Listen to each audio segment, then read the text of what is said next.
Hi, I'm David. Let's talk about something that affects all of us: triggers.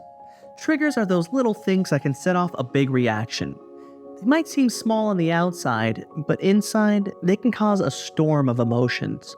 Identifying your triggers is the first step to managing them. So, what exactly is a trigger? A trigger is anything that causes a sudden emotional reaction. It could be a word, a place, a person, or even a smell. Triggers are personal. What triggers one person may not affect another at all. Why do triggers matter? It's because they can sneak up on us. They can lead to feelings of stress, anger, sadness, or overwhelm. If we don't know what triggers us, we can feel like we're out of control. But when we can identify them, we start to take back that control. Let's dive into some common types of triggers. First, we have situational triggers. These are events or situations that make you feel uncomfortable or stressed.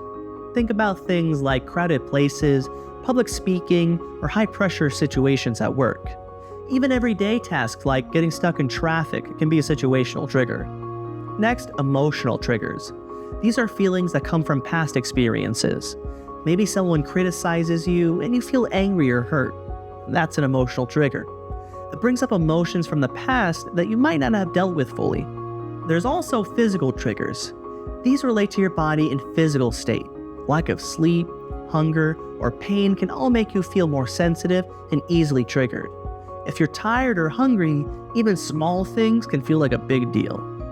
Finally, we have relationship triggers. These come from your interactions with other people. It could be a conflict with a friend, a misunderstanding with a partner, or even a memory of a past relationship. These triggers often feel the most personal because they hit close to home. So how do you start identifying your triggers? Begin by paying attention to your reactions. Notice when you feel a sudden change in your mood. Ask yourself, what just happened? Why am I feeling this way?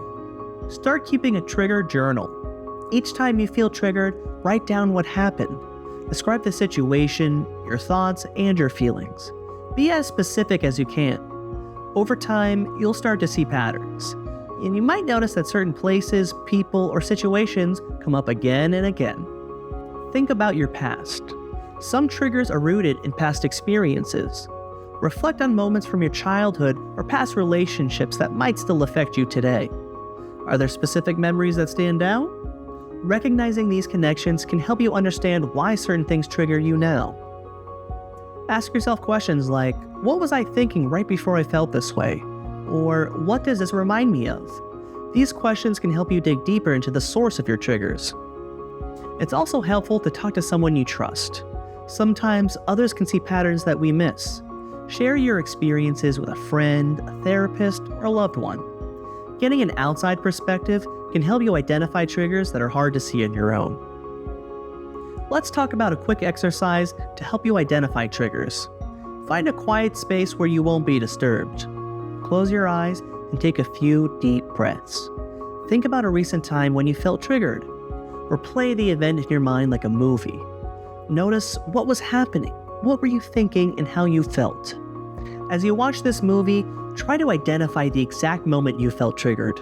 What was it that set off your emotions? Was it something that somebody said, the way they looked at you, or maybe even a small detail in the environment?